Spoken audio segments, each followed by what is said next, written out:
Moose Jaw, Saskatchewan, November 1923. The cold that settled over the railway platform didn't arrive the way cold usually does. Gradual, polite, giving a body time to prepare. This cold came all at once, like a door flung open on purpose. Vivienne Marceau stepped off the second car, with one hand on the iron rail and the other holding the strap of a canvas bag that had seen better decades. She was 34 years old. She didn't look like a woman who'd come a long way. She looked like a woman who'd come exactly as far as she meant to. The letter was in her coat pocket. She hadn't needed to read it since Winnipeg.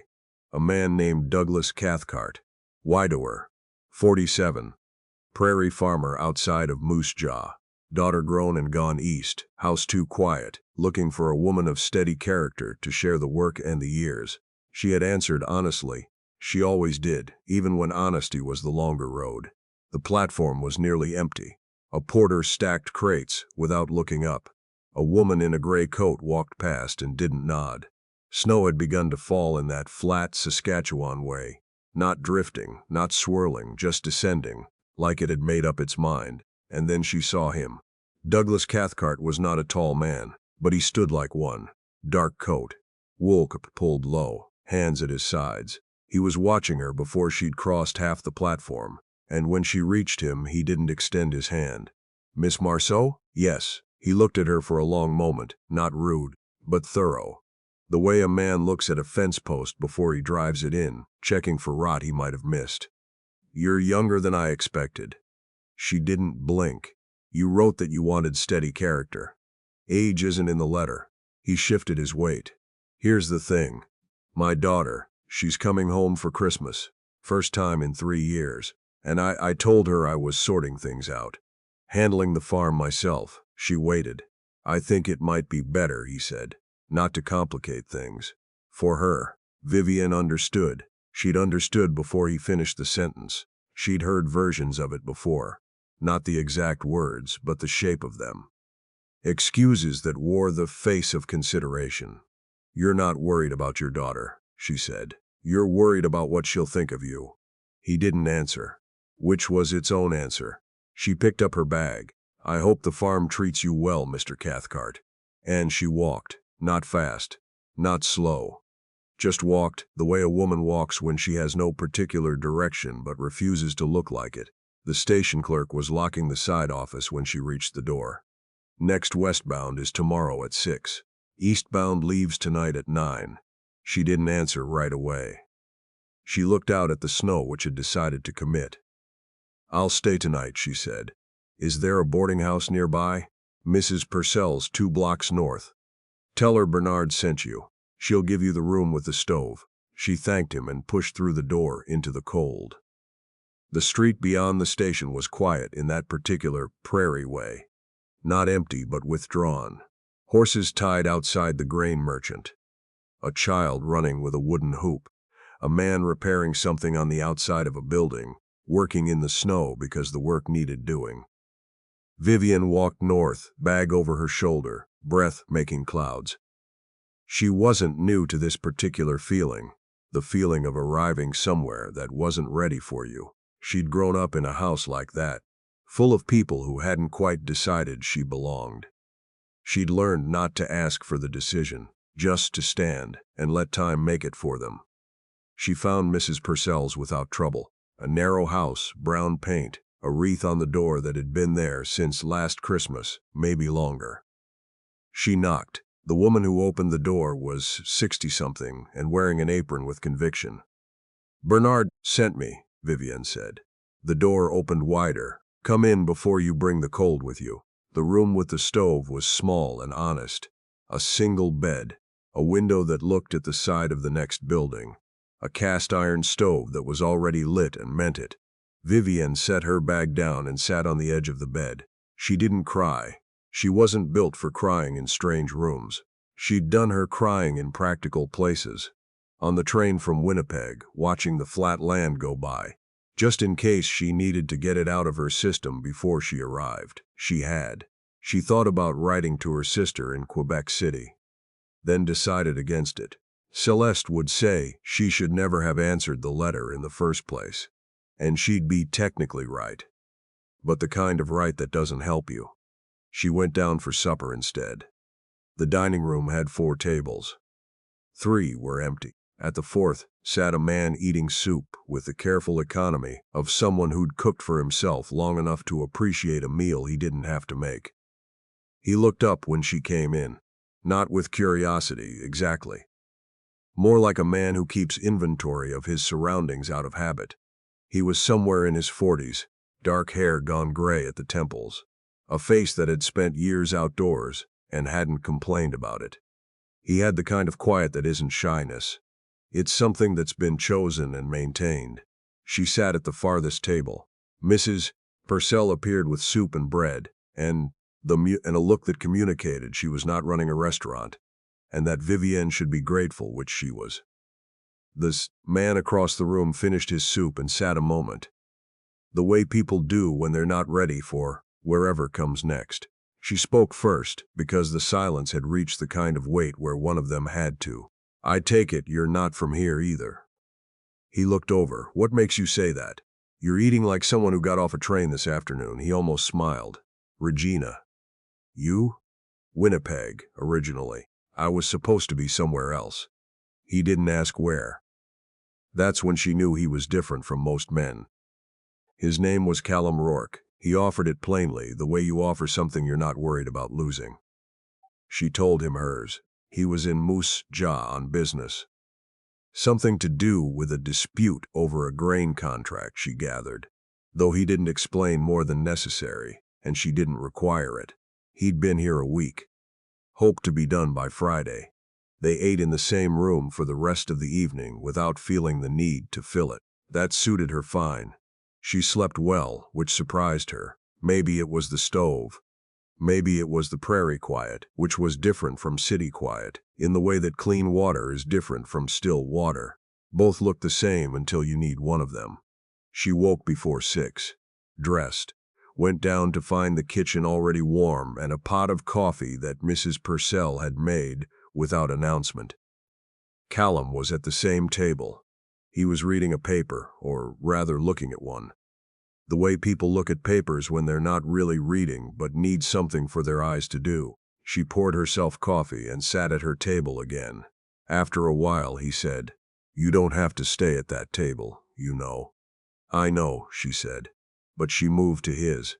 They talked through the coffee the way strangers do when they've quietly decided they don't need to be, freely, without the effort it sometimes takes.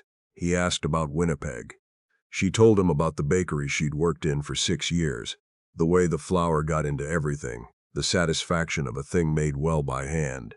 He listened like a man who understood satisfaction in work. She asked about Regina.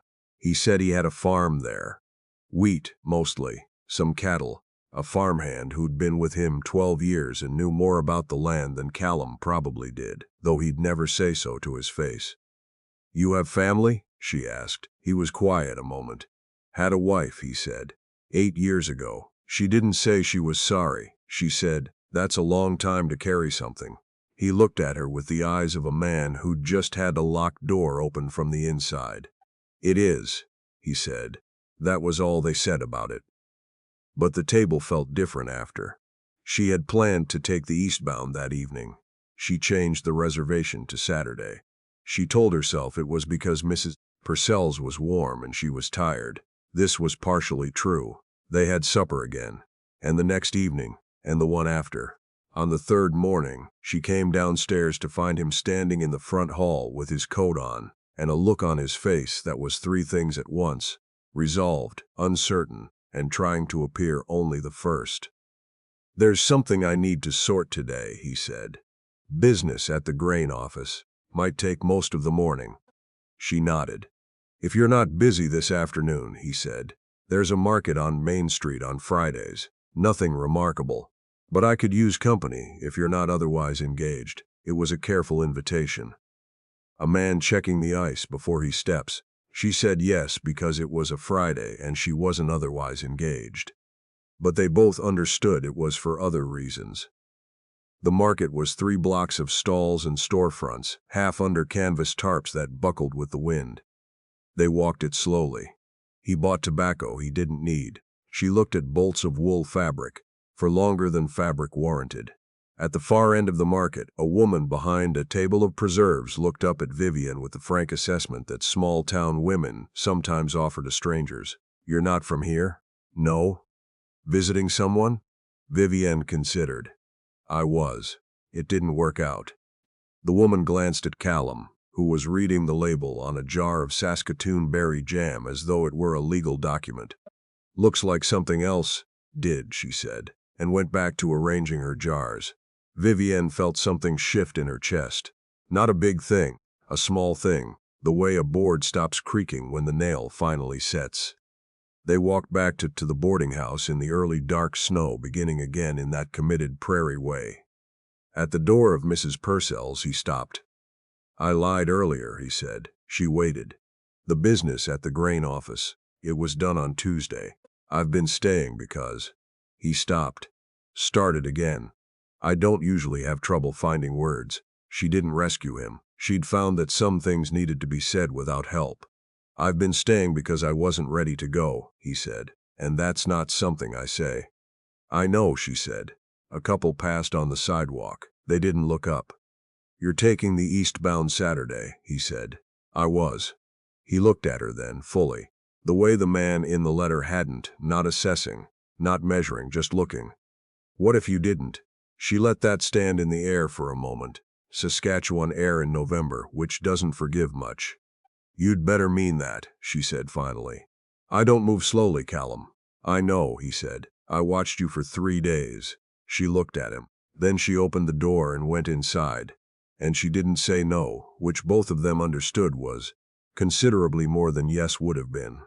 She did not take the eastbound on Saturday. She didn't write to her sister. She stayed. Mrs. Purcell, who had seen enough of life to know the shape of things, said nothing that wasn't about breakfast. The week that followed was ordinary in its particulars, and nothing like ordinary in what it was. They walked when the weather allowed, talked in the dining room until Mrs. Purcell started clearing the table around them. He fixed a shutter that had been banging on the west side of the house because he noticed it bothered her, and he wasn't the kind of man who notices something and lets it sit. One evening she came in from an errand to find he'd left a book on her table, one she'd mentioned in passing 3 days ago. Just the book. No note. Because he'd understood she didn't need the footnote. That was the moment she knew. She'd known before, but that was the moment she admitted it to herself. One afternoon. It was a Tuesday, gray and still. A man came into the dining room. He hadn't knocked. He was somewhere around 60, heavy through the shoulders, with the particular confidence of a man who had decided some rooms were his to enter. Douglas Cathcart. He looked at Vivienne first, then at Callum, who had set down his fork with the calm that quiet men bring to situations where other men would stand up fast. "Miss Marceau," Cathcart said. "I've been thinking." She looked at him. "My daughter's visit, I spoke to her. About the situation. She's more understanding than I gave her credit for." He paused, and she could see he'd practiced this. Not the words, exactly, but the feeling he was going for. Reasonable. Apologetic without the cost of actually apologizing. "I thought," he said, "that if you were still in town, perhaps we might." "I'm not available," she said. He blinked. "I've made other arrangements." He looked at Callum, who was looking at nothing in particular, which was its own kind of statement. "I see," Cathcart said. You thought correctly," she said. "I'm not angry, Mr. Cathcart. I just don't have room for reconsidering." He stood a moment. Then he left the same way he'd come in, except that the room felt lighter. Callum waited a beat. "Other arrangements," he said. She looked at him. "That's what I said." He picked up his fork again. "Good," he said. And they finished supper. She wrote to Celeste that evening. Told her she wouldn't be coming back to Winnipeg as planned. Told her the boarding house was warm and the coffee was reliable. She did not mention Callum yet. That would come later, when Celeste was sitting down. 2 weeks after she should have left Moose Jaw, Callum Rourke asked her to come to Regina, not in those exact words. He was a man who often said more through arrangement than through speech. He mentioned that the farmhand, whose name was Gus, and who had been with him since the year after Ellen died, had mentioned the kitchen needed a woman's assessment, which was not entirely true but was the kind of thing Gus apparently said. He also mentioned the following morning that the farm was not large, but it was honest, and on the evening of the third day of these adjacencies, he finally said it straight. "I'd like you to see it," he said. "The farm, before you decide anything. I think a woman ought to see the place before she agrees to anything about it." She looked at him over her coffee. "Before she agrees to what, exactly?" He was quiet. Then he said, "I'd like to ask you something. I'm not ready to ask it yet, but I will be, once you've seen the place." She set down her cup. "That is possibly the most careful proposal in the history of Saskatchewan." "It's not a proposal yet." "I know," she said. "I'm just saying." He almost smiled. She was beginning to catalog his almost smiles. They were worth collecting. She said yes to seeing the farm. The drive out of Moose Jaw was long and flat in the way the prairies are long and flat. Unapologetically, like the land had decided early on not to pretend to be anything else. The snow had hardened into something permanent. The sky was gray and low, but there was a quality to the light in it. That winter prairie light that isn't warm but is somehow clarifying, like it takes away everything unnecessary. The farm appeared from a stand of bare-branched poplar, low buildings, a barn in good repair, a house that had been added to over years, the original structure still visible inside the additions, the way old handwriting shows through new paint. Gus was outside when they arrived.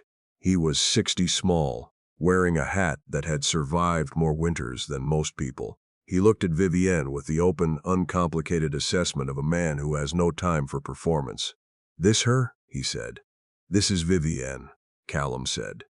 Gus nodded once. "Kitchen's cold. I told you it needed looking at." The kitchen was not in fact cold. It was warmer than the outside air and smelled of wood smoke, and something that had been cooking. Gus had made coffee without announcing it. Vivienne stood in the middle of the kitchen and looked at it. The window over the sink looked west. You'd see the sunset from there. The stove was old but well kept. The table had been built by someone who knew wood. She turned around slowly. "It's a good kitchen," she said. Gus, who had just come in from outside with a piece of harness that needed attention, said, "You can tell that fast?" "My mother had a bad kitchen for 30 years, Vivienne said. "I know the difference." Gus looked at Callum. "I like her," he said, as if Callum hadn't known. They stayed through supper. Gus cooked, badly and without apology. Callum ate it with the loyalty of a man who has been eating Gus's cooking for 12 years and has made his peace. After, Vivienne walked outside into the cold yard. The stars were out. That ferocious prairie sky, where the stars don't compete with anything, because there's nothing for miles to compete with. She heard the door behind her. Callum stood a few feet back, not crowding. That was the kind of man he was. He had learned, somewhere in his years, the value of leaving people room. "I promised I'd ask something," he said. She didn't turn around. "You said you weren't ready. I'm ready now." She looked at the stars a moment longer. That particular kind of stars you only get in places that don't try too hard. "You should know," she said, "that I'm not easily managed." "I know. I've spent 3 weeks not managing you. You should know I write to my sister every week and she'll have opinions. Gus has opinions. I've survived 12 years of those." She turned around then.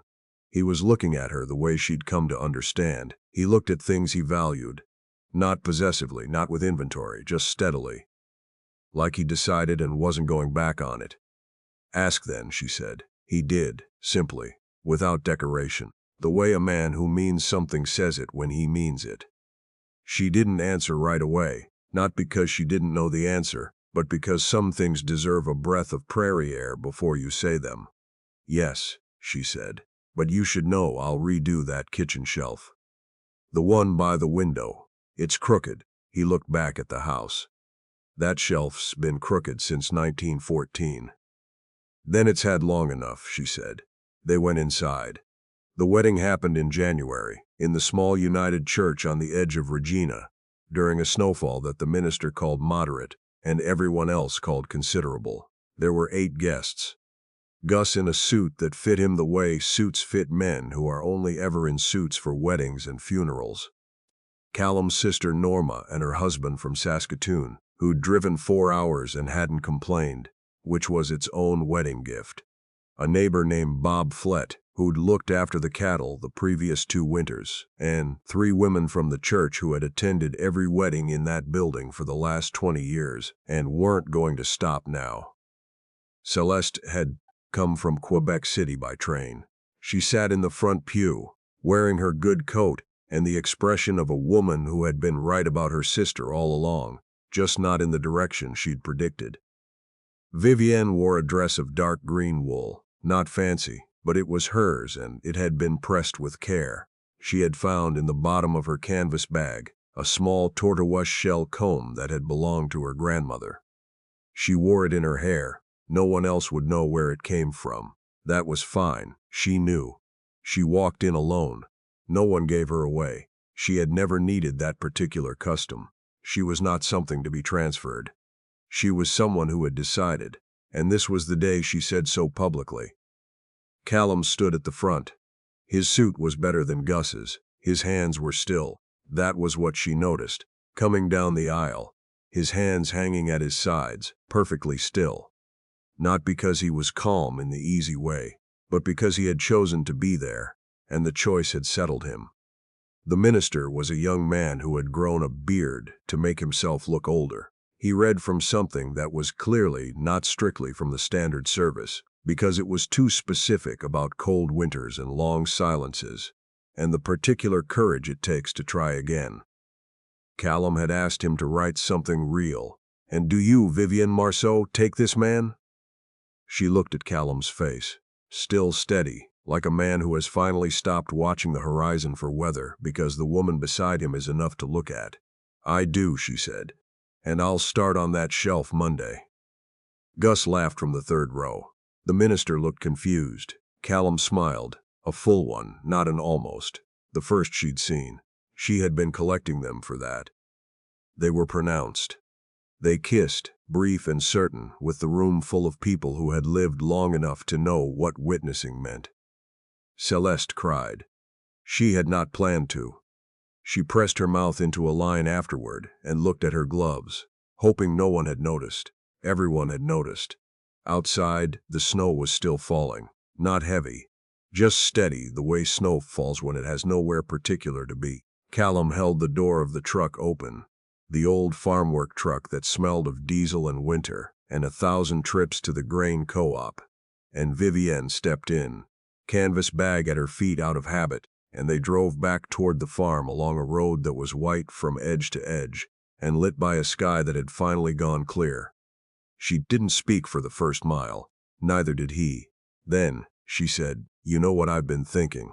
He glanced over. "Mrs. Purcell's coffee was better than yours."